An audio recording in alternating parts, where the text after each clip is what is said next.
ahli sorga nu geus aya di sorga, berbagai kelompok, berbagai perorangan kapanggih nyana jeung ahli neraka, bahkan ngagero. Weh Teddy, weh kok ahot, waduh kamu di neraka ya? Iya nih, an qad wajadna ma wa'adana rabbuna haqqan, nyata-nyata jelas-jelas kami ini telah ada di surga, dan apa yang pernah dikatakan oleh Rasulullah disampaikan, dilanjutkan oleh para sahabat, dilanjutkan oleh para ulama-ulama. Ulama mengatakan bahwa siapa orang yang beriman, takwa, beramal soleh, nanti akan diberi kenikmatan yang hakiki. Telah nyata sekarang. Saya merasakan surga yang luar biasa.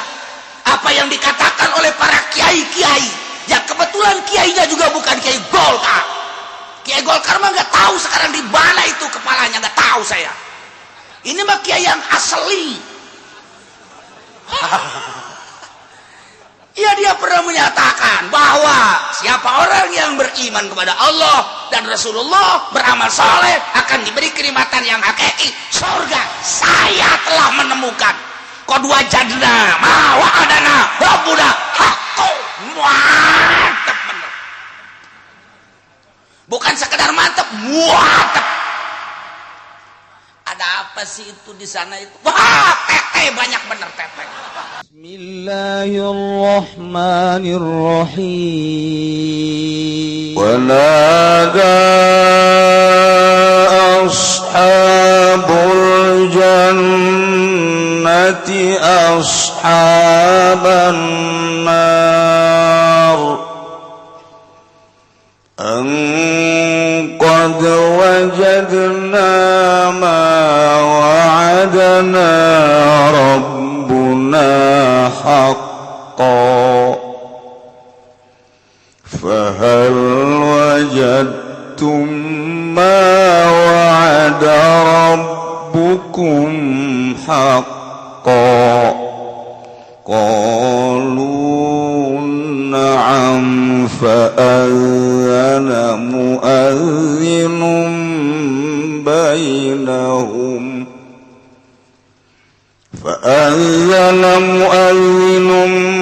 بينهم اللعنة الله على الظالمين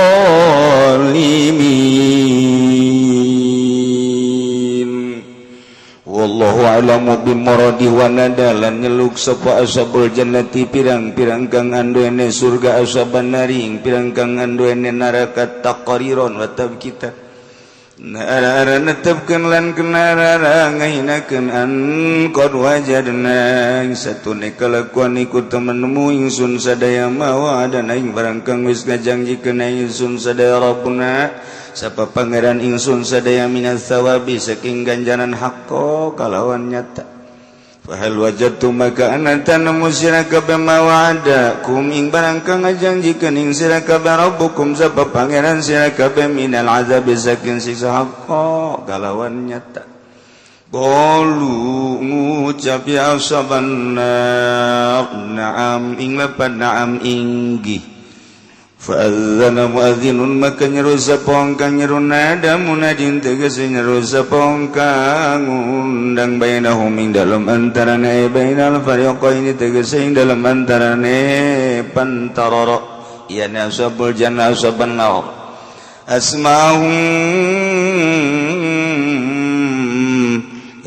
ngarungwakeun ya munadin ing fariqain an satune kalakuan laknatu iku tawilanatullah alal ka'al zalimin iku tetep ing atase wong kang zalim kabeh alladzina yasudduna an sabilillahi wa yabghunaha 'iwaja wa hum bil akhirati kafirun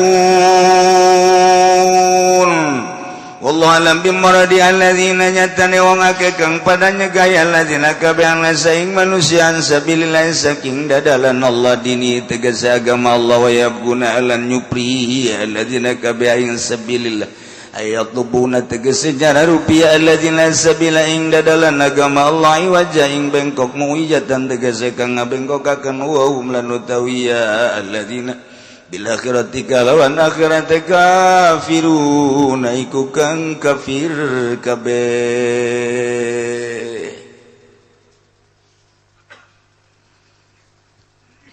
Masih keneh terusan ayat nu kamari di mana kamari teh ahli sorga teh dibejaan ku malaikat. Wahai jelema nu iman tur amal soleh antil kumul jannatu uristumuha bima kuntum ta'malun. Ulah asa-asa syuk geraka ditutuh sorga nu geus disadiakeun jang maneh jung gerak ulah di dari bae ribet geura berangkat mana pimpinan kapilah namana ieu itu ayat aya gara-gara benderana geura berangkat ayo geus berangkat kabeh ka sorga masyaallah dipimpin geus puguh ku Sidina Abu Bakar Siddiq, ku Sidina Umar, ku Sidina Utsman, ku Sidina Ali, Sidina Hamzah. Berbagai sahabat-sahabat kabeh berangkat mimpin para penganut-penganut. Dilanjutkan ku para kitu aulia-aulia Allah geus puguh al-aimatul arba'ah. Imam Syafi'i, Imam Maliki, Imam Hanafi, Imam Hambali. Berikut pengikutna berangkat ke surga. Jeung anu nuturkeun anu iman jeung amilus sholihat tuluy kabelah diana ku para wali-wali sanga ayo terus wah cenah aing hadena geus jarah baheula sia geus wah berarti aing teh angan cenah bandarana salat henteu jarahna ge teh salat sia bisa teh salat gitu aing mah jarah ge neangan peperet sugan bae aya sakorsi tama lain zarah tanokasi dagang melalui zarah, dagang melalui umroh, dagang melalui haji, dagang tama kos itu haji ulah itu sanung ulah pana tuh cenah kitu amat aing mah kitu bae da ieu teh kudu kubatu masalah we geus pokona tama dagang tama mantak balalangkrut ya boga pondoknya na aju ngadirikeun yayasan umroh bangkrut pondok sebab niatna ge lain dek ngaluhurkeun agama dagang kabehan henteu aya hiji dua nu bebeneran kula ieu deuk ka Mekah geus aya tu jamaah nama lantaran ieu jamaah perlu pembimbingan besi salah toapna besi salah engke saina jeung sajabana kiai mah diberangkatkeun ku kula eta bae pangbimbingkeun nya oh tu teu naon geus kos kitu mah niatna karena Allah masalah teh kos kitu mah ngaji keneh aju ulah nanyakeun ieu sabaraha pina tah asal geus pi bae dagang ngaran asal geus pi bae dagang ngaran ulah nanyakeun kos kitu geus pokona bae ieu mah karunya ka masyarakat bisi teh nyahoeun ketoap batur maka kenca nyana kakatuhu tabrakan kan sai kudu mah disopah heula ka marwah nyana mah ti barwah ka dibabalik jadina bisi kos kitu doang ke bisi kieu deui di ditu naon jumroh batur mah di Aqabah wusto nyana mah asal eta lancuh bae jeger ke lain masjid emeng bisi kitu doang utak dituduhkeun ayo atuh gitu karena Allah masalah ngaji ngaran dah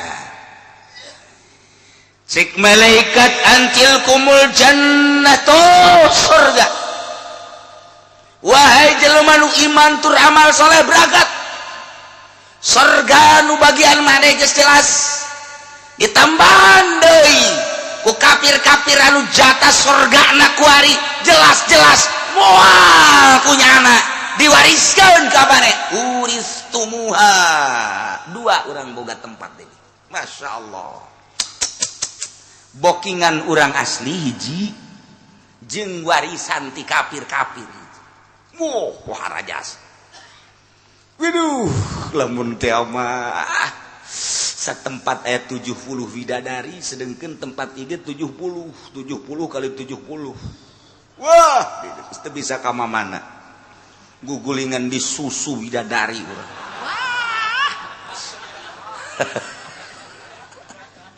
Aduh Gusti Allah. Masya Allah. Kuari mah ahli sorga geus cicing di sorga, ahli neraka geus cicing di neraka. Geus masing-masing tempatna kuari mah. Malah sorga teh pernah dibukakeun ditinggalikeun ka ahli neraka tuh. Itu sorga teh tempat maneh nu sabenerna mah mun maneh iman jeung amal soleh, kulantaran maneh teh iman ka Gusti Allah jeung ka Kangjeng Nabi Muhammad, maka ieu tempat anu jang tata dina jang maneh kuari mah geus diwariskeun ka tatangga maneh. Duh. Geus nginahin jasa pokona urang di sorga. Kuari mah urang sorga geus cicing di sorga, urang neraka geus cicing di neraka. Maka kuari ahli sorga nanya ke ahli neraka, wanada ashabul jannati ashaban nar. Ahli-ahli sorga teh menyeru ngagero ke ahli-ahli neraka. Lamun aya ahli sorga samiliar berarti samiliar ngagero kabeh. Mana tingku haramat samiliar jelema hoi ahli neraka cengeng-cengeng ujian pangeng ceuli. Didinya teh lain kudu kabehan lantaran bahasana ge ashab teh jama kapanggih jeung jama aljam jama di mana muqabalah jeung jama iza kubila lil jami maka tusiat maknana tengke diwarna-warna dibagi-bagi. Carana mungkin kelompok itu ngomong ke ahli surga, mungkin kelompok ieu ngomong ke ahli surga, mungkin deui saurang-saurang yang ngomong ka jelema anu kunyana diwauhan keur di dunyana. Henteu lain bareng kabehan ngomong sakumaha abri. Abri kan jeung polisi lamun geus siap kabehan. Siap dan ngomong kabeh bareng teh. Aya kelompok itu, kelompok ieu aya saurang-saurang. Nah ieu bahasana jama kapanggih jeung jama. Nada ashabul jamah ashaban nar. Aljamu idza kubilat lil jam'i maka tuziat. Maknana engke bakal diwarna-warna. Berarti mungkin per kelompok, mungkin per orangan. Nah, bisa saurang kapanggih jeung saurang deui. Aya jelema ka sorga kuari ye kapanggih jeung ahli neraka babaturanana. Tedi sia di neraka. Aing di neraka. Ted sia kunaon ieu di neraka kunaon pan sia keur ieu. Aduh jeung aing babaturan keur di dunia. Kok di neraka sih? Kredit. Ada geus puguh tabakan kos kitu tamata ieu mah jeung kafir. Baheula teh keur di dunia teh urang wau kasih engko material ko ahut. Eta tadina urang nyokot paralon kanyana, nyokot kayu kanyana, nyokot engsel kanyana. Bahkan sok ngobrol ai prak di akhiratna urang maka sorga si ahut maka neraka. Kok di neraka? Iya. Kenapa kau neraka? Ya nggak iman. Waduh kok, aduh. Dan neraka ya panas ya, jangan ngomong. Aduh. Atawa Presiden Gus Dur kapanggih ke jeung Presiden Clinton baheula kungsi ngobrol wauheun nya nama. Jeung George Bush kan wauheun jeung George Bush. Engke kan Gus Dur ka sorga, Clinton ka neraka, George Bush ka neraka. Jeung berbagai-bagai nu kana neraka kafir kan disapa ku Gus Dur. Hai Clinton, dadah. Dadah. Sini. Come here. Channel dakwah. Ngobrolnya ada di dinya. Waduh tuh. Mari teruskan aing. Emang kau nak tuh bisa jing. Aduh, langsungnya jadi takut bagaimana kabarnya dan apa yang dilakukan. Aduh, ngobrol tak perorangan ngobrol, urang ngobrol jeung sing kohut, jeung si siang-siang malingseng ngobrol, jeung si tegwan ngobrol urang kabeh. Nah, jeung kafir-kafir geus jelas-jelas ahli neraka atau babaturan urang ngejawara tadi nyabu bae keur di dunia nanti. Waduh, teu eureun-eureun nya.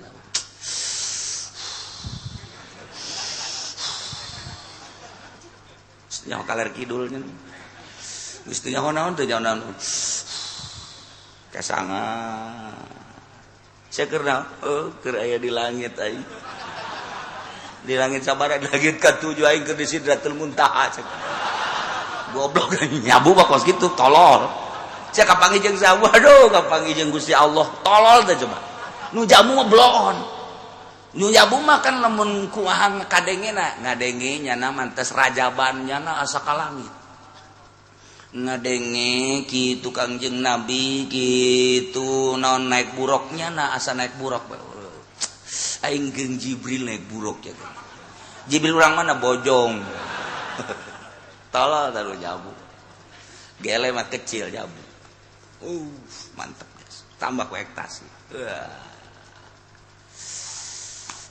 dicarekan geus seurinya syakron tolol sia kikituan we aing keur aya di sorga Firdaus waduh eta jelema nyabu teh kos kadari di Indonesia teh pohara lain bae masyarakat biasa polisi abri nyararabu geus teh aneh ge cenah kieu ulah sok suuzon aing mandek suuzon bae kumaha lamun ditajakeun data lengkapna nyaho jasa aing. Ulah sok sombong ge sekali-sekali sombong. Kon kos nyahoeun jasa makana kitu ge nyaho jasa. Abri nu mana moal bejakeun eta karak rahasia. Polisi mana eta karak rahasia. Lain apa polisi tangkrang gimana bae lo. DPR ge nya abu sarua bae. Sok sambarangan kiai aing ngomong teh abong letah henteu make tulang cak satulangan letah aja henteu eta sasangeunana bae gue main bae aing menyaho sia teh lo boga ka nyaho supaya dagang toge itu sia mah emang kiai osok beberangkatan gitu teu kudu beberangkatan nyaho mah nyaho jasa nyaho di mana kiai makana ceng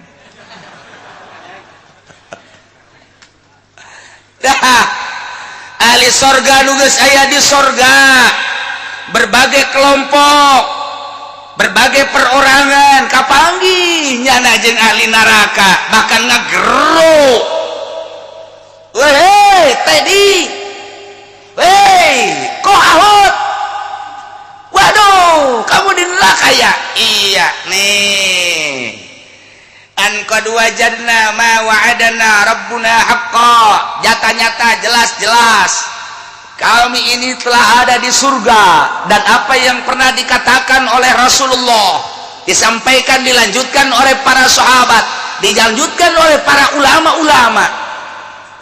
mengatakan bahwa siapa orang yang beriman takwa beramal soleh nanti akan diberi kenikmatan yang hakiki telahnya sekarang saya merasakan surga yang luar biasa apa yang dikatakan oleh para kiai-kiai yang kebetulan kiainya juga bukan kiai Golkar kiai Golkar mah gak tahu sekarang di mana itu kepalanya gak tahu saya ini mah kiai yang asli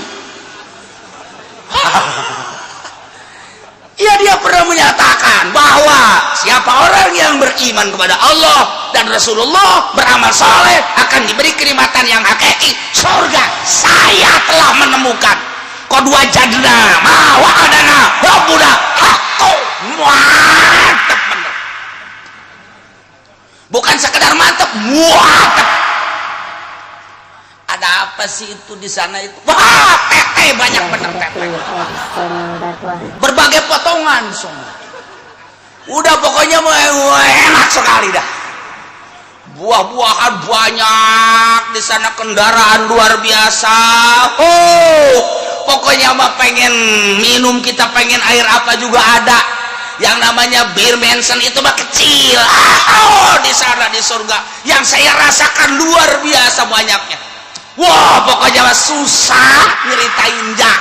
Sebab apa? Dulu kan kiai mengatakan kalau Muludan Rajaban, dia selalu mengatakan siapa orang yang beriman dan beramal soleh, surga bagiannya. Di sana akan menemukan kenikmatan yang hakiki. Saya sekarang sudah merasakan angkot wajadna alaih. Saya telah merasakan ma wa'ada rabbuna haqqo, nyata-nyata. Yang mau saya tanyakan, fahal wajadtum ma wa'ada rabbukum haqqo? Apakah engkau juga menemukan apa yang telah dijanjikan oleh Allah, oleh Tuhan, bahwa setiap orang yang tidak iman, tidak beramal soleh akan masuk ke neraka? Ini sudah menjadi kenyataan apa enggak? Nyana ngomong kolu naam. Apa yang engkau telah tanyakan tadi, bahwa kenikmatan yang hakiki bagi orang-orang yang masuk surga engkau telah merasakan.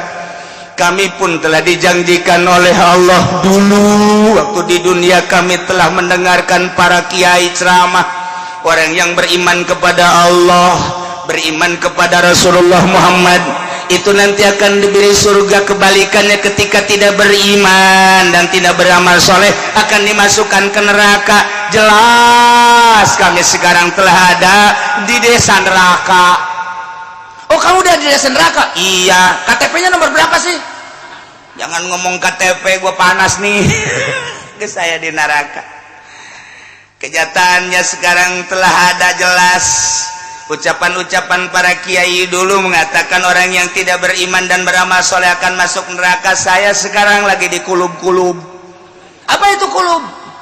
Itu yang gelotrok-gelotrok gitu. Masya Allah. Aing pohoan Mahza Malayu. Jika nyawan ku bupati aing diondang tayang poho tamah poho. Maka geus jelaslah ahli sorga nyaritakeun kanikmatan anu dirasakeun di sorga. Kitu keneh pertanyaan jang ahli neraka. Ku ahli neraka dijawab muhun, jelas jasa geus kapanggih ku ari maka nyeri siksa nu aya di neraka teu bohong. Fa'adzana mu'adzinum bainahum al-la'natullahi 'alal zalimin. Maka tidinya lah begitu aya ucapan antara ahli sorga jeung ahli neraka. Silih tanya silih jawab, celengkeung aya malaikat nyarita, fa'adzana mu'adzinun ayanada munadin bainahum. Malaikat nyarita, wahai ahli surga, wahai ahli neraka, perlu diketahui al-la'natullahi 'alal zalim. Laknat Allah, siksa Allah ditimpakan, dirasakan, diberatkan ala zalimina, untuk orang-orang yang zalim. Tinggal ngahep-hep bae ahli neraka. Di neraka ngadengikeun omongan malaikat. Nu mana nu zalim teh? Alladzina yasudduna an sabilillahi wa yabghunaha 'iwaja wa hum bil akhirati kafirun. Jelema-jelema anu menang laknat Allah nu ditibakeun diberatkeun ka jelema nu zalim teh ieu jelema nu zalim teh waktu di duniana. Alladzina nyaeta jelema-jelema yasudduna nasan sabilillah anu nahan ngalarang manusia tina jalan ka Allah. Nyanana geus teu daek iman ka Allah ka Kangjeng Rasulullah, di samping eta ngahalangan deui kanu deuk iman. Aya sekelompok manusia Kristen agamana anak nama hendak asup Islam disiksa kunyana. Ieulah jelema alladzina yasudduna an sabilillah. Awas kamu masuk Islam, akan saya siksa kamu. Tidak lihat kamu nih, bapak nih, lihat nih, mamahmu, lihat mamahmu. Kita udah kadung nyembah ke Yesus Kristus. Dia itu Tuhan. Dia dilahirkan di Yerusalem. Dia Tuhan itu. Kamu jangan sampai salah. Pak, itu Tuhan dilahirkan di Yerusalem. Sebelum dia lahir siapa sih Tuhannya? Jangan ngomong gitu lu. Gua malu ntar. Pokoknya Tuhan aja itu dia. Ya kan dia dilahirkan dulu 25 Desember. Walaupun itu kan dimasalahkan oleh Paus Benediktus. Dia menyatakan karena dia sudah masuk Islam. Sebab dia adalah meneliti bahwa menurut Paus bohong itu. Bahwa Yesus itu lahir tanggal 25 Desember. Itu bohong. Saya sudah teliti. Dari kebohongan itulah maka saya masuk Islam. Yesus itu bohong. Eta Paus nu ngomong setelah masuk Islam.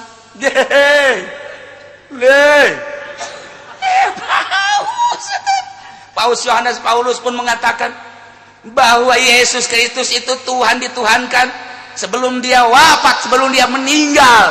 Saya masuk Islam. Asyhadu an la ilaha illallah wa asyhadu anna Muhammadan Rasulullah. Bohong itu Yesus. Yohanes Paulus nanya, naritakeun kebohongan Yesus Kristus. Nu kuari makana ditahan ge. Paus Benediktus eta karena menyatakan kebohongan Yesus Kristus. Nah, saya mau masuk Islam aja Pak ya. Jangan! Kadong, tahu kadong lu? Itu bahasa Cengkareng tuh. Kadong lu, Tuhan kamu itu Yesus. Dia dilahirkan di Yerusalem. Iya, itu Tuhan. Tuhan, sepakat semua orang. Jadi dulu itu mengadakan konferensi bahwa dia adalah Tuhan. Jadi eta nyieun Tuhan teh konferensi muncak urang mah di MPR gitu. Blonnya. Blon. Jadi eta benang ngajukeun masyarakat bahwa Yesus itu adalah Tuhan. Itu sebelum lahir siapa Tuhan? Jangan ngomong gitu lu. Gua susah kalau gitu tuh. Susah gua juga. Gua juga gak tahu itu sebelum Yesus Tuhan itu siapa, enggak tahu. Katanya si Allah. Tolol tuh coba itu. Tapi lu kalau coba-coba lu keluar dari Islam, lu gua siksa lu. Lu kan anak gua siksa dah. Pokoknya mah kalau enggak kasih makan, enggak sama sekali. Kalau suruh makan, makan terus lu. Sampai mejen lu. Apa itu mejen? Nah, itu bahasa orang pondok mejen tuh. Enggak tahu kamu mejen. Itu bahasa pangjore-jorena bahasa mejen. Di dunia enggak bahasa mejen eueuh.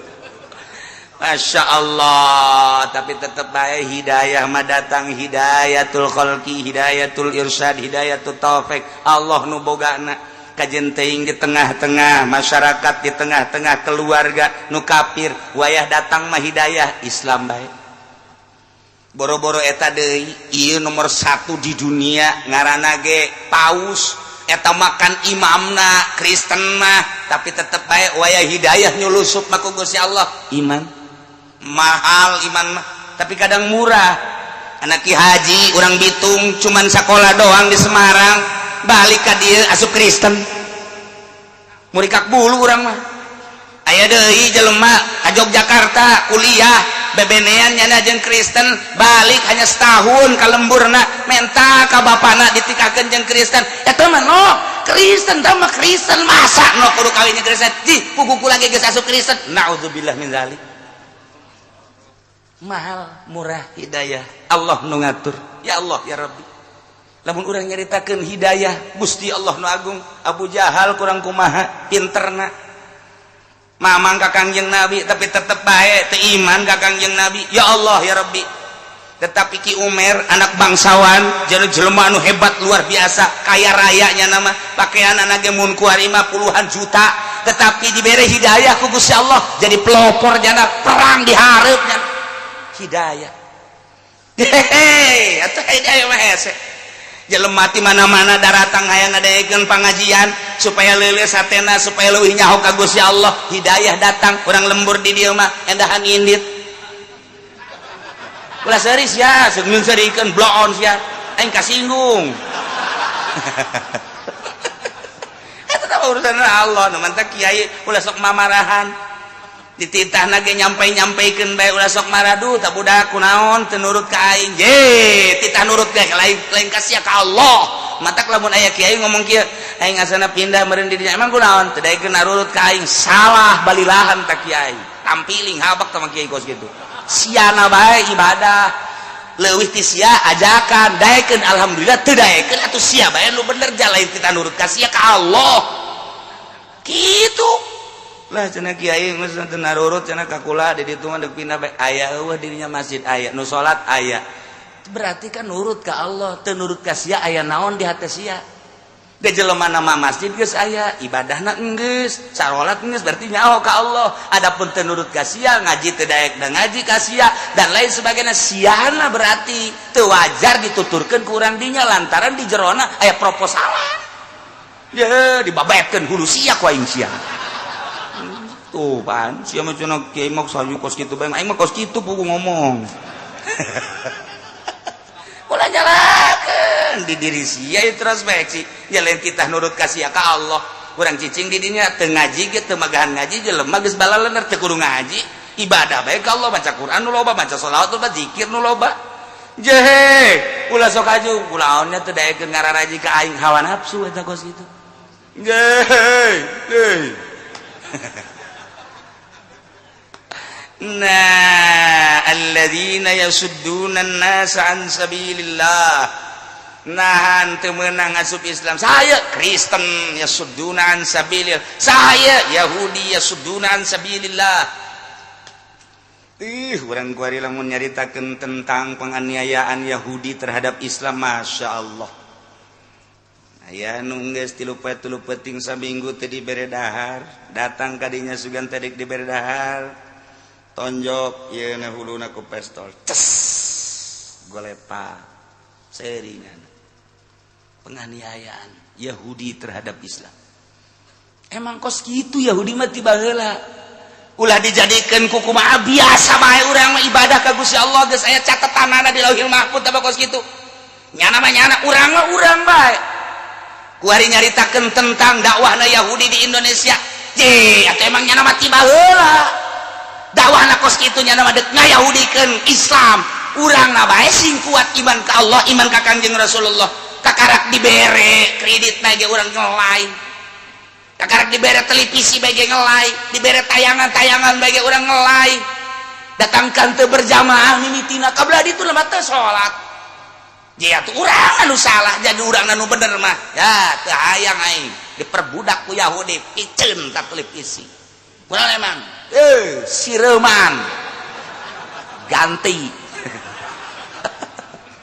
tolol kiai aja tolol itu boloon bin tolol gitu gerak tuh nanti ngomong alay Yahudi atau aing Yahudi mah Uzair atau aing mah Kangjeng Nabi Muhammad Nasrani maka itu Yesus Kristus atau aing mah Allah jeung Kangjeng Nabi Muhammad kumaha cek Allah bae aing mah dina Al-Qur'an geus diceritakeun politik menurut Al-Qur'an ekonomi menurut Al-Qur'an aing mah deuk nurutan eta nyana dakwah aing bae titik beres ujian ieu mah sok kabawa ku pikiran nyana Pak ayo sia geura dakwah di dieu je tolong sebangun panasna mah dunaham jangan di dia ngembangkan Kristen Aisyah nge sholat nge tirok sholat aja mah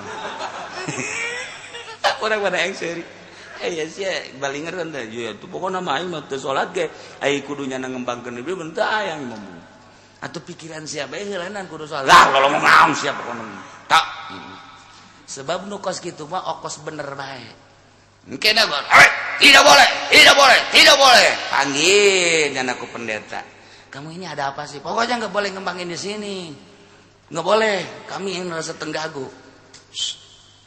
Kamu punya mobil nggak? Punya. Bagus. Lek. Tuh bawa mobil saya. Yang mana? Oh no. Makasih ya. Yang kurang lembur. Kemarin telepon saya galak amat tentang ngomong. Lah, masing-masing nggak sih agama. Masing-masing basi. Ini negara demokrasi. Tunggu sebaik.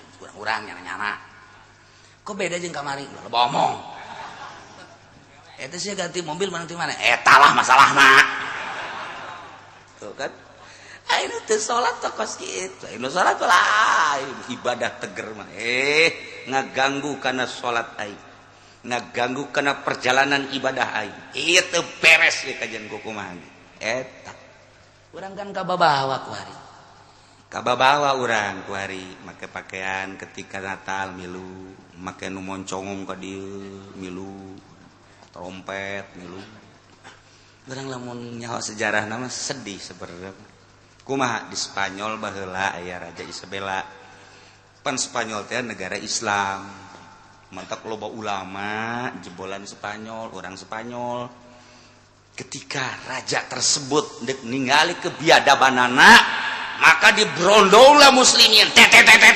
temakan ketika nu nurut ka raja dicirian etalah make kerucut eta teh ditembak siapa yang ikut agama aku nurut kepada aku aturan-aturan aku cek Isabella inilah tandanya di pakaian kopea eta kerucut nah eta mah diamankeun ku nyana ieu mah yo anu tetep bae ka Allah Kanjeng Nabi tembakan sabaraha puluh ribu mungkin ratus ribu buak aya tuh nu make kerucut kabeh eta mah aman sugan teh deuk diamankeun ternyata ditembakan keneh bae terakhir bawa ke tempat ini juga sama tembak kabeh beres beak kabeh etalah kopeah kenang-kenangan Spanyol datang ka kuari dipakai ku anak urang sebenarnya mah nyana teh nyerikeun urang duh sia goblok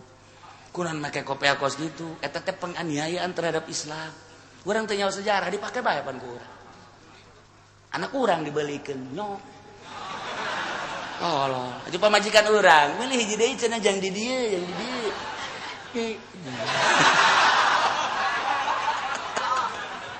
teu nyaho sejarah makana mun urang nyaho sejarah Inggris Masya Allah eta teh non kitu ngaranna pembantaian terhadap umat muslimin mukminin ulah cukup make kopeah bae cukup make kopeah hideung make kopeah haji ulah make nu moncongong kos kitu bila perlu geus urang mah daripada kos kitu make helm bae geus make helm ka masjid geus make helm bae geus urang kunaon sih make helm lain daripada make nu ka luhur mending make helm bae geus salat geus dikitukeun bae geus make helm bae tuh teu kebal pamajikan datang aya ka haji aya di masjid sing hade besi galak emang konon rada robah pikiranna lain bakal gerogol ke masjid nah iya alladzina yasudduna an sabilillah nu ngahalangan nyana dakwah menghalang-halangi untuk masuk Islam kabelah dieuna wa yabgunaha iwaja nyana terus-terusan dakwah neangan jalan-jalan anu sasar mengkolkeun tina bener kana sasar nyana terus-terusan ngondisikeun urang ge aya anak sia ieu tujuan deuk ka mana bangun naon kitu ngaranna make samping bebah kula mah deuk mondok bae deuk mondok ka mana deuk mondok ka ditu bae kula mah hayang ngaji bae sakola bae sakola ulah mondok engkene sia hese teu boga ijazah mah hese dahar sia tah eta kolot wayabgunaha iwaja batur deuk lurus ka Allah dipengkolkeun sakola eta ge termasuk jahanam tah kolot je mang wayabgunaha iwaja eta batur deuk masantren hayang nyaho ka Allah hayang nyaho ka Kanjeng Rasulullah melalui kitab Al-Qur'anul Karim anu dijabarkan ku Kanjeng Nabi Muhammad melalui hadis Bukhari Muslim dan lain sebagainya anu diijmakeun ku para ulama melalui kitab-kitab fikih dan lain sebagainya nyana hayang nyaho ka Allah melalui syariat naik tarekat naik hakikat cakolot da ulah sakola bae sia dibiayaan ku aing hayu hayang kuliah ka mana deuk ka Semarang deuk ka Kudus deuk ka Yogyakarta deuk ka Mesir hayu ku aing dibiayaan asal sakola ieu kolot wayabguna iwaja jahannam J. Sia eta ngagogondol tas naon sih duit bah. Deuk ka mana? Deuk ka dealer bah. Maksudna deuk meuli mobil. Sabaraha duit eta? Aya meureun 270 mah ieu yang meuli ieu na kijang dinopa. Heuy. Ai sia ku kabalinger. Teu kudu digogondol duit. Cukup mawa DP bae kredit zaman kuari mah. sia ulah make kes kos kitu di pengajian ge Ki Uci cenah kudu kes bae ulah ngadaikeun Ki Uci moal maju sia ngadaikeun Ki Uci mah ortodok Ki Uci mah ulah ngadaikeun geus sia maning kredit bae duit nu sawarena pake usaha jadi sia mobil boga per bulan katutup usaha sia ieu kolot wayabgunaha iwaja jahannam eta ih anak dekat sorga hayang boga meuli mobil teh jang zarah jang ngaji lah neuk dikeskeun bae ja acara kredit teh haram nu model kos kuari malantaran dua akad antara cash jeung kredit beda harga kecuali anu saakad cash jeung kredit akur bae ieu mah kan beda ieu mah deuk lurus jalan ka Allah melalui cash diulah ku kolotna wa yabgunaha iwaja jahannam ta kolot dipengkolkeun ku kolotna masyaallah ceng sia ieu bangona nyekelan foto bae eta naon ieu bebene bah nala ieu bebene sia bapak ngalamarkeun ka ditu ke heula pan sia anak abah pan dilahirkeun ku emas sia ieu teh pan hasil totoker abah sia teh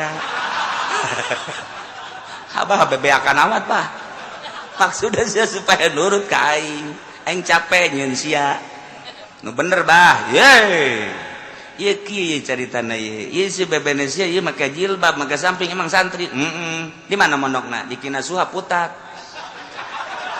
aing teu sedap teresep aing boga minantu santri aing mah teresep aya aing mah sia boga sia teh boga pabajikan teh ya nu kuliah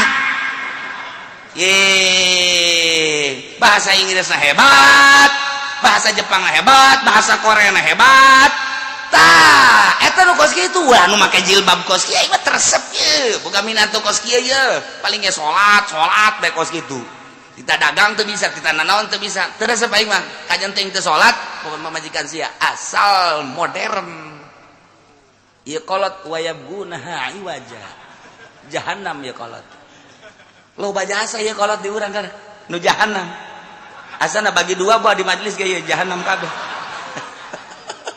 ya Allah ya Rabb ceng saya ngeluarkan motor ke mana ngaji bah ke mana Cilongok ya Allah ya Rabbi rumah tangga sia moal beres ku ngaji moal anggeus ku ngaji deuleu pamajikan sia tuh atuh pan sia eta kan kudu dahar kudu naon emang ngaji ku situ diberean duit ku kiai moal beres ku ngaji beresan heula imah tangga sia tah kajen ku kumaha ge je ulah ngaji bae abah teresep neuleuh sia ngaji bae mun abah neuleuh sia dagang aing resep tapi ngaji bae abah teresep wayabgunaha iwaja ieu kolot beuleum habak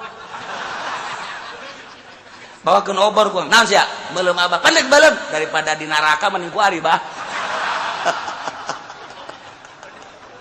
sia basokan teman-teman wayabgunaha yatlubuna sabil iwaja nu bener disalahkeun nu deuk ka dieu ka katu diulahkeun nu deuk lurus diulahkeun teh iya naon ieu ieu muludan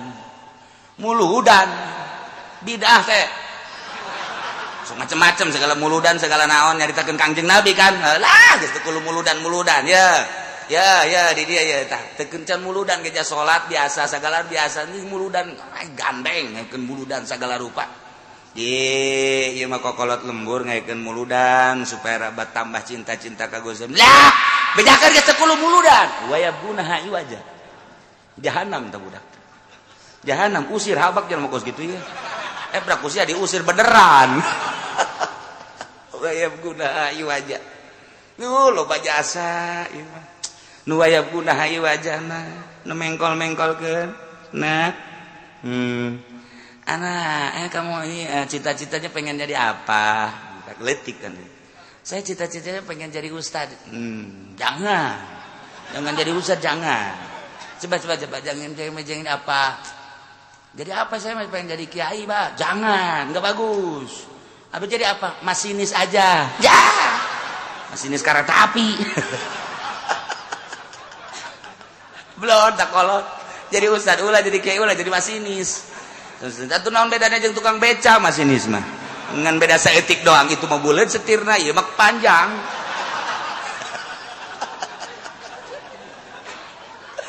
Ya Allah ieu wayab gunaha iwaja ya Allah ya Rabbi neng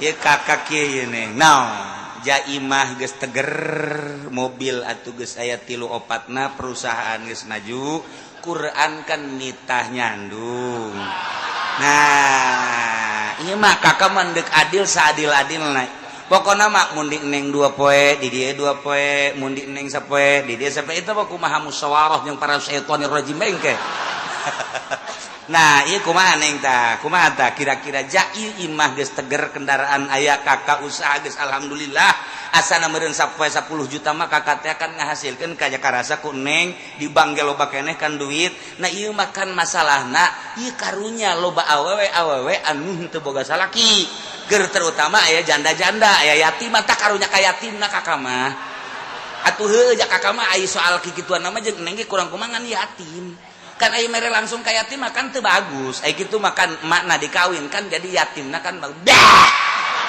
yatim mulai geus ceuli aya galedeg dadedor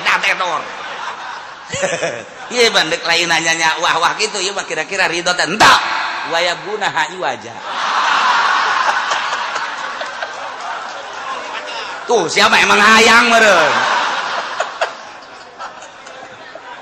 Masya Allah tapi pamajikan ngasehatan kak kula ge janyaho ja kula ge santri imah rusak kieu geus leuwih ti woto teger atau kendaraan ja hampir teu kapake duit ja loba kakak ieu ngadidik kula ge hiji teu kadidik umum dua kak kira-kira kakak kumaha tah engke di akhirat tanggung jawabna kula ge ieu bisa salat bisa puasa dan lain sebagainya lain di kakak meunang ti sejen engke kakak lamun kawin deui teh kakak kumaha aju kakang ke berat ka ditu kula ke teu gilir-gilir eta siap teu ka neraka jahanam beh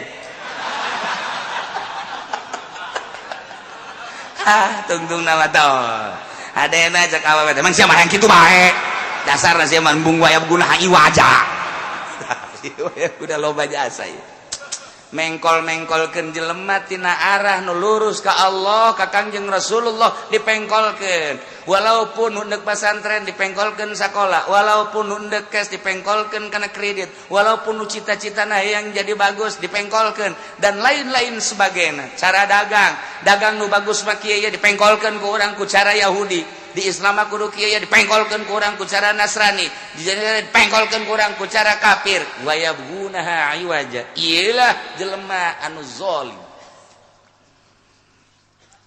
di Indonesia lain make aturan Al-Qur'anul Karim make aturan-aturan gitu ham nah iyalah negara geus mengkolkeun anu urang deuk ka Allah urang deuk ka Kangjeng Rasulullah mampu lain mampu deui lain lalagan tapi kan dihalangan lah kusaha nu ngahalanganna mal bejakeun si eta bae pokona mah nah ieu pemerintah urang teh wayabgunaha iwaja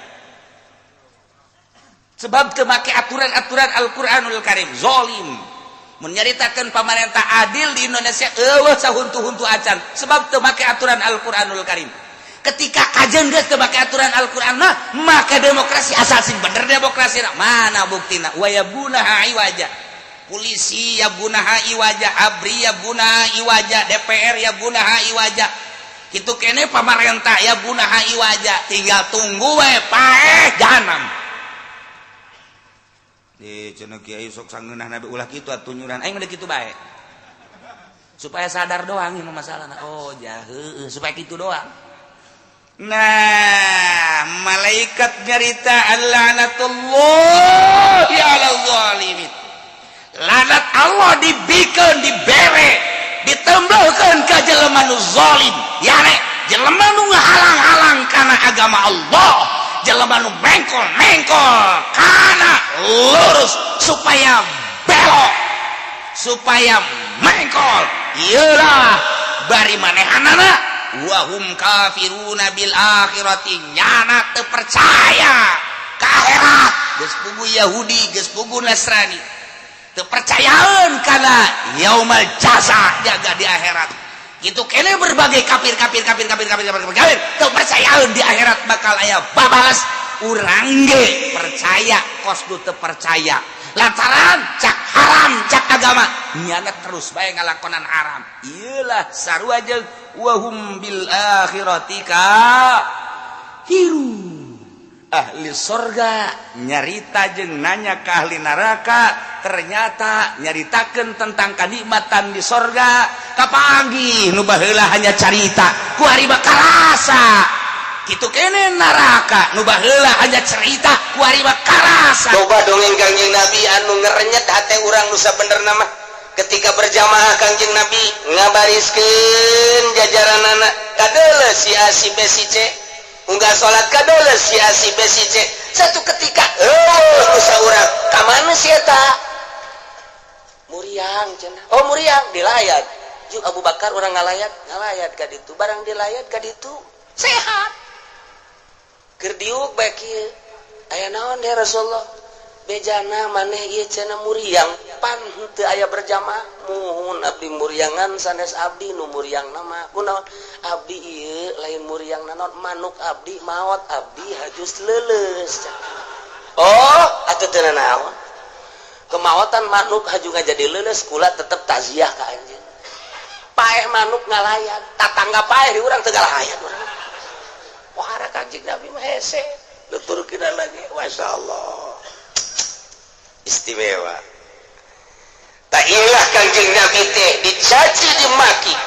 diludahan diciduan dihalang-halang Kangjeng Nabi datang ka ditendenan kotoran dina pundak Kangjeng Nabi Siti Fatimah langsung tadang nyalametkeunana Sayyidah Hamzah malah datang ka dokdak Sayyidah Hamzah jeung Abu Jahal kabelah dieuna Kangjeng Nabi tenang bae tentrem bae biasa bae terus-terusan ayat turun nah ketika ayat turun sampaikan ke Abu Jahal disampaikan deui ka tokoh-tokoh nu sejen kumaha Abu Jahal cuma sekedar senyum-senyum bae bohong lamun neuk datang wahyu lain kanyana kain bau hatapan bahasa pohara lain ka Muhammad deuk datang wahyu mah kain kudu nage emang muliaan sa Muhammad jeung aing sia mendarengekeun bae sabira Muhammad udah kamari tamatuh macem bae geus kos karar itu bae aya nu istimewa harita tokoh babaturan Abu Jahal ngaranna Walid bin Mughirah gagah aya di nyana keren aya di nyana sugih aya di nyana kolot aya di nyana ngadenge Muhammad teh didatangan mukjizat di tangan wahyu ngajebian bae Walid teh segala wahyu segala endeuh ge ka aing lain ka Muhammad pangeran mah moal bodoh pangeran ge leuleus saha di Mekah teh tokohna saha nu mulia hanya pangeran bodoh menyemere wahyu ka Muhammad jelema miskin budak kamari ataupun ge pangeran bener deuk mere wahyu atuh ka aing lain ka Muhammad heuy pangeran mah teu bobodoh teu bubudakeun pangeran eta bahasa kos kitu aya eta di Kendal di Cikupa teh pangeran teu bubudakeun eta aya eta percis eta kos bahasa Ki Walid eta ya Allah ya Rabbi oh bareng ge sarua eta menang nyonto di ditu meureun teu bubudakeun pangeran bang parangsana teh ada parangsana masyaallah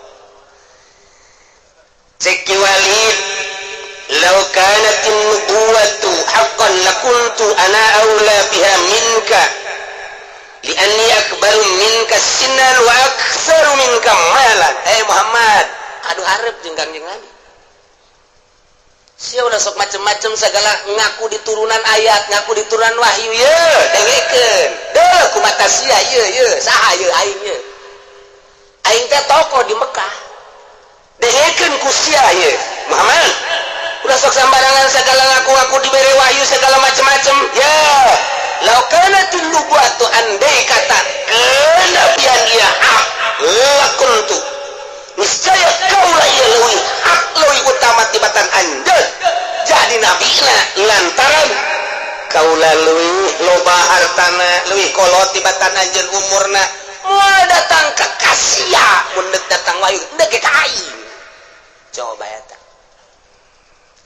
Nabi dia ngomong gitu tuh biasa bae tengah jawab teu kumaha lantaran teh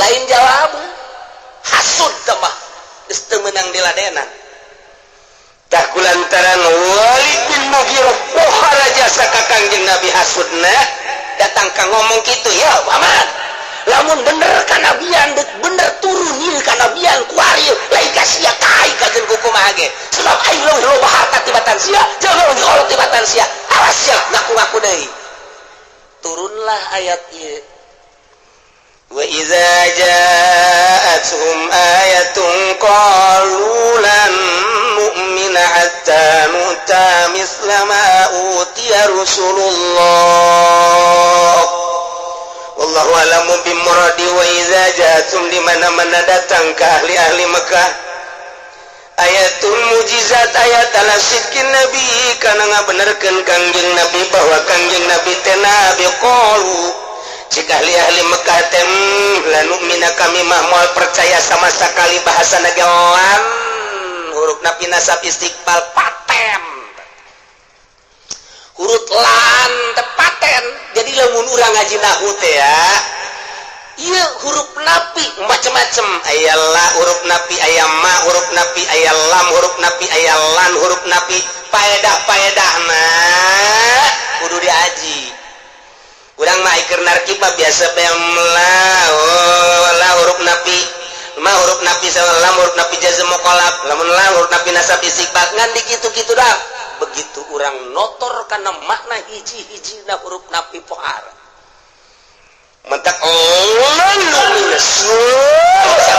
maka sama sekali pan coba diterjemahan tafsir moal aya sama sekalian malah aya tapi lamun urang ngaji notor lan huruf napi nasab istiqbal sama sekali aing mah cak ahli Mekah moal percaya samet-met acan kasia Muhammad hatta nuta sehingga kami didatangkeun ku nu maha kawasa mislama utiya Rasulullah samodel wahyu mujizat nu sok didatangkeun ka Rasul-Rasul Allah tina risalah wahyu artina kieu aing mah moal percaya sama sakali ka sia Muhammad bahwa sia teh nabi lamun aing teh dibere wahyu ku nu maha kawasa mun aing dibere wahyu dibere risalah ngajelaskeun bahwa sia teh nabi kakarak atau Jibril datang ka aing Assalamualaikum saya abdi Jibril oh enak Jibril ieu ngabejakeun bahwa Muhammad teh rasul diangkat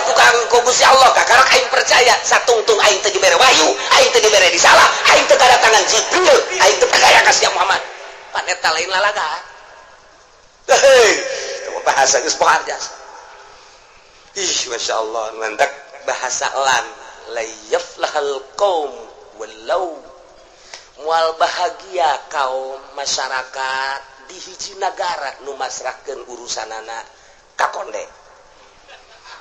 mal beres kajeun kumaha atuh sapiranya nama ceurik urusanana tuh konde mah mun boga kahayang gede jasa pan di mana-mana boga karumit menyeng nyawa sia menyeng eta kos kitu awewe mah kurang dijadikeun pamimpin lublon urang lembur kiai kulon haju pohon ka Al-Qur'an cek kiai teh teu meunang sote cenah imam salat imam nagara mah meunang coba deuleuan heula ku sia bahasana deuleuan heula bahasana Masya Allah hajukan saukur dibere kieu doang ngagilek kamari mah teu meunang awewe jadi pamingki barang didatangan mangke bisa teu ka dia ibu atuh teu meunang ya barang datang mah yang menang-menang bae lah sakitu teh barang gede mah dibere budak daripada lalaki teu beres atuh mendingan bikang geus paranya dakwahna Masya Allah segala rupa ge nu nyaaheun ka anak mah bikang dalilna geus kos kitu bae lalaki salaki bapak ka anak kurangnya tapi indung maka anaknya jasa atuh sugan bae cenah pamimpin awewe mah karayat teh geus kumaha indung ka anak pohara paneta tilok aya anu ngadekeman anak kotok jago mah tapi kotok bikang mapan beuh didekeman punya anak eta dalilna kos kara ditu bae teh Kiai Golkar blon Masya Allah. Padahal bahasa lan layaf lahal kaum.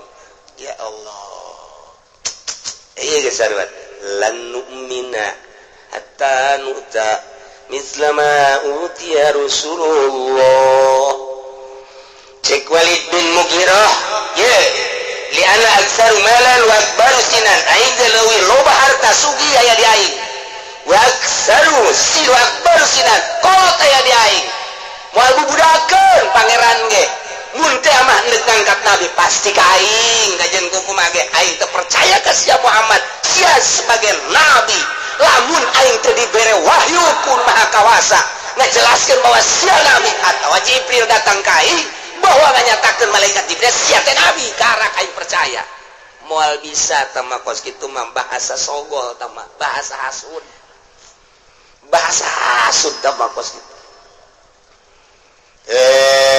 Nu mentek dijawab ku Gusti Allah. Allahu a'lamu haitsu yaj'alu risalata.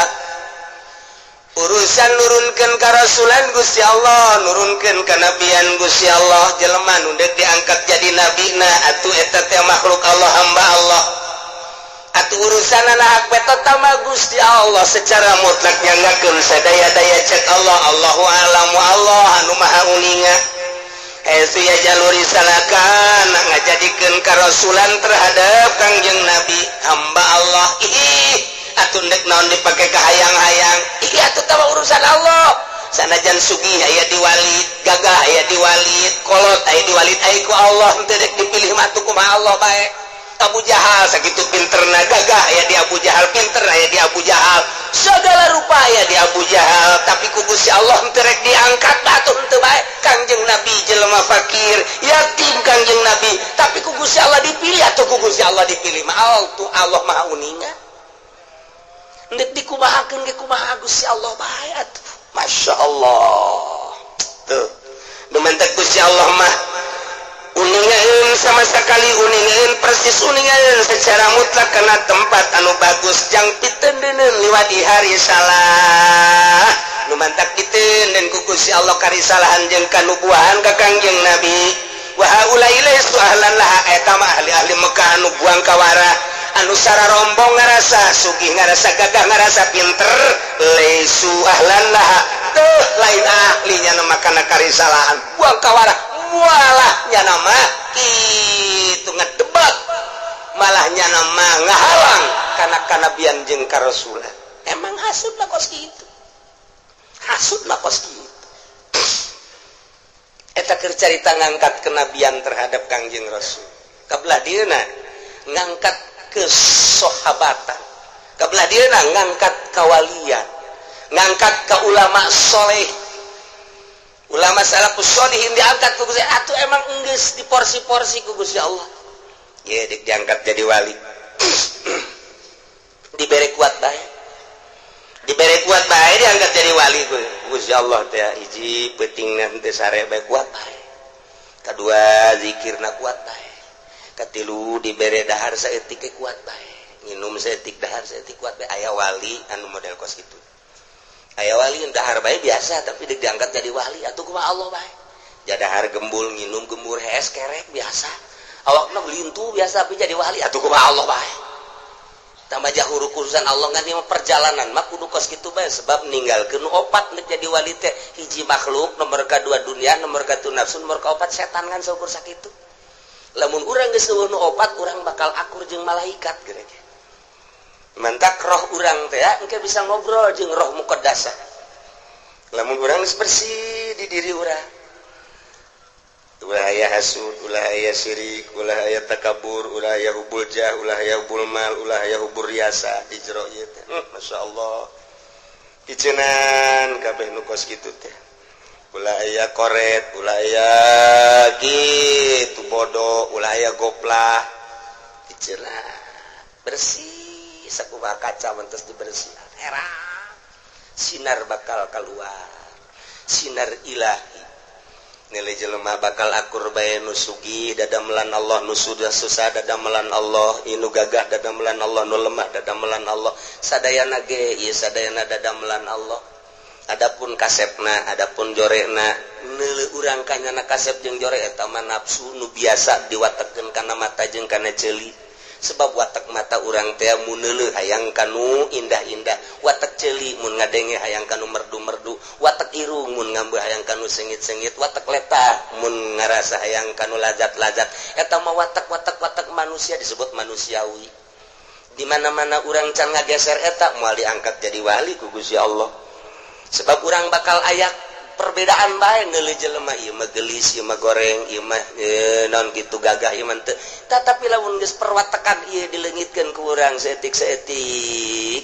dedeuleuan teh ku ari mah lain kadinya perwatakan eta tah disebut khariqun lil adat dedengean teh geus lain kana suara indah tapi dedengean teh kabeh teh ieu teh dadamelan Allah nu mantap geus nikmat hirup teh munfarid sorangan duaan jeung Allah aing diri duaan jeung Allah aing sorangan duaan jeung Allah aing tiluan opatna Allah aing limaan gedepna jeung Allah nu sejen geus teu kadeuleuh ieu lah perwatakan eta tah watak eta nu neuk di ku urang diopenan teh eta nu hese nalika aya keuleuh watak eta dakwah moal beres kajen ku kumaha ge sebab nuturkeun watak urang lamun urang geus eueuh etaan dakwah ngeunaheun sebab watak geus eueuh dakwah bae haram bae wajib bae sunnah bae mubah bae subhat bae bidah bae lantaran henteu ngilukeun watak ketika urang nuturkeun watak teh ya nah diondangna ku saha ku bupati cak watak urang merena gede meureun nyebutnya bupati sana ieu sabaraha bupati merena ieu diondangna ku saha ku bos limbah nah nu ngondang nasa yatim teu bogaan bapak teu bogaan mah bejakeun waktu gitu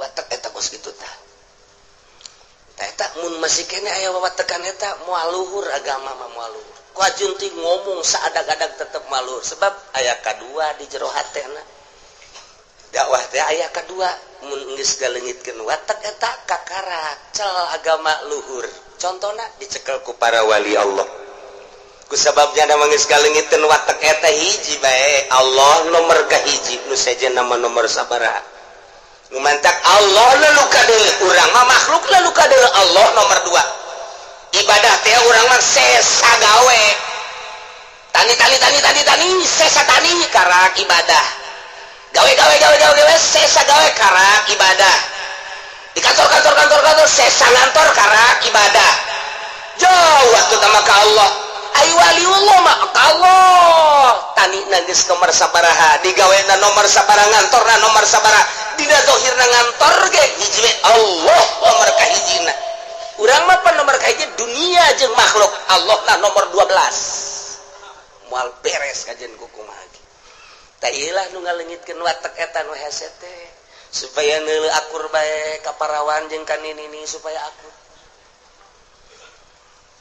encan naon geus hehe we hese-hesena burung ji ilmu encan bisa mawa urang ka maripat ka Gusti Allah ilmu mah bahkan jadi hahalang lamun urang pinter kemudian urang sok asa aing pinter beuki jauh jeung Gusti Allah Quran talar tinggal taral hadis tinggal hadis bagi jauh ka Gusti Allah contohna sakumaha kamari teh ustad jahun bahwa neuleuh awewe teh haram nyana panceramah saudara-saudara sekalian hati-hati mata ini titipan dari Allah jangan sampai kita perlihatkan kepada yang dilarang oleh Allah salah satu yang dilarang ialah melihat wanita yang bukan mahram itu adalah haram cikeme mah nyana tas ceramah kos kitu turun di panggung aya rangda ngalirik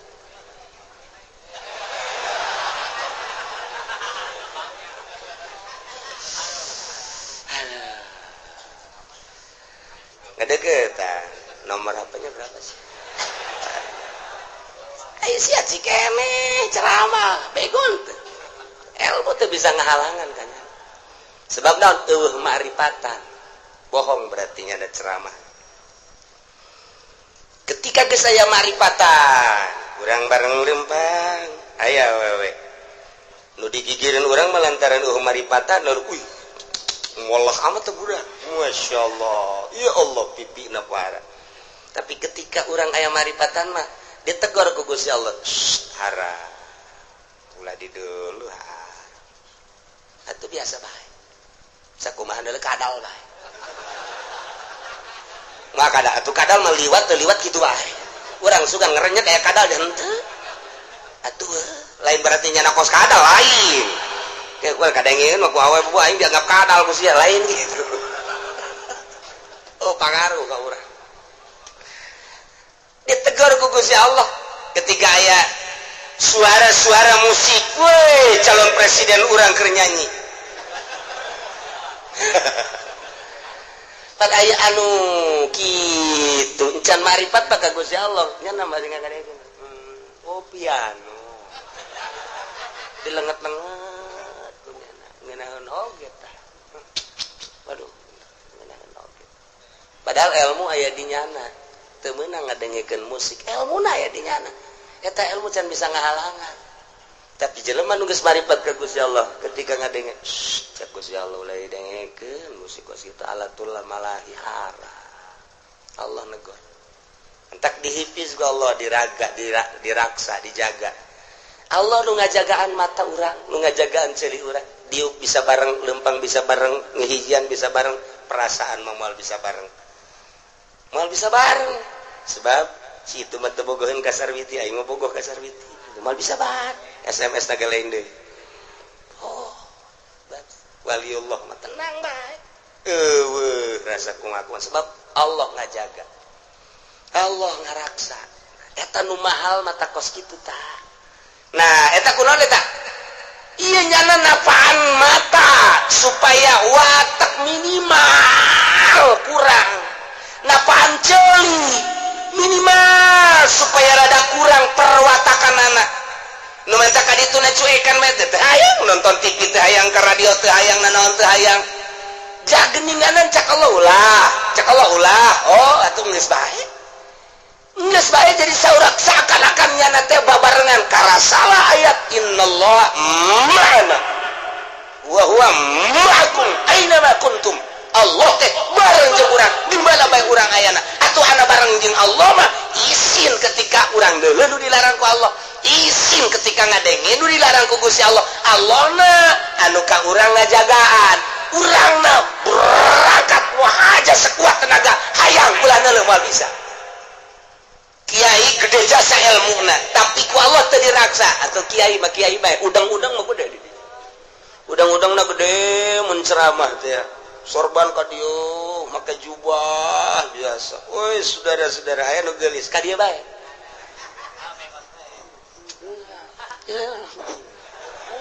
cak nu beladepan eta kiai ka ditu bae sih orenganan aya jahe di dieu ilmu aya dinya nak moal bisa teu dijaga ku Gusti Allah anak teu dijaga ku Gusti Allah ya dek dikanarakakeun lah ji mah kumaha ieu ilmu mah ilmu bae nu hese ge ta eta ma'rifatullah anu boga rasa dijagaan ke ku Gusti Allah. Nah ieu nu mahal mah di dinya mentak napaan eta lah tapa di handapkeun tangkal caringin mah gampang wiridan nyana didinya yang datang keris batu koclak bila perlu nyana nu koclak tapi napaan eta nu hese mata Masya Allah balik bari mah dedeleuana geus lain ieu dedeleuana ku ari bari geus der ka dieu dedeleuana geus nu ieu ku ari geus lain. Nah ketika dedeleuan masih nu ieu keneh maju teh di mata ieu deuleu batur universitas 2 tingkat deuleu batur pondok pesantren 2 tingkat matak naon atuh aing ge lamun sebatas mata ieu proposal ajukeun maju ieu ujian agama pandangan maju agama datang ka mata ieu proposal kunyana dikaluar-kaluarkeun ayo dibangun-bangunkeun 2 tingkat jadikeun yayasan jadi maju cak mata ieu ningkat kuari jalain mata eta nu ngamajukeun agama mah tamah raramean doang nu ngamajukeun agama mah mata ieu kuari tek datang ka mata ieu ke jamajuna agama mah kapan ku pengamalan ai kos kitu mah sapira cangkang jagong ya mun urang meuli jagong janu di dahar mah lain cangkangna jagongna cangkangna mah dihijikeun di beuleum asana ieu mah pondok beuleumeun kajen kumaha mulai make nu ieu jak kacang ge kacang sakitu bagusna eta nu dipilihan ku urang cangkang kacang teh nu bagus anu hideung nu kepeng embung hayang nu bagus ketika datang ka imam mah dipesek-pesekeun nu diala kacangna ai cangkangna dikamanakeun di beuleum asana majlis beuleumeun ieu sebab naon eusina jak eusina meuli kadu sakitu buadena jeung bagusna timbang datang ka imam pesek nu diarah jerona ai cangkangna di belum nah asana mobil belum ya maka ieu dak kurang lebih atuh ka Allah neangan ridho Allah mah teu kudu boga pondok bagus daripada pondok bagus nang hasil teu beres mah mulai kuari teh aya nu datang ka imam kiai ajukeun proposal bae jangan ngabangun pondok supaya maju ieu kan negara urang persaingan deuleu agama-agama nu sejen deuleu universitas henteu geus aya pondok modern ge tah mah kajen ka kula mah moal henteu ieu mah kieu kula ieu deuk ngabantu ka kiai asal kiai mah tanda tangan bae henteu lah kunaon emang kiai ke duit pemerintah teh mun make ieu mah ngeunaheun golosor 100 juta golosor 200 juta tapi lamun neuleuh make ieu asana ieu duitna duit pajak teh kapan haram mulai lain sembarangan berarti ya kiai lain sembarangan berarti kiai geus neuleuhna make ieu sabaraha tadi ngajukeun proposalna 50 juta lah embung kecuali 500 rantai apa kiai kos kitu ya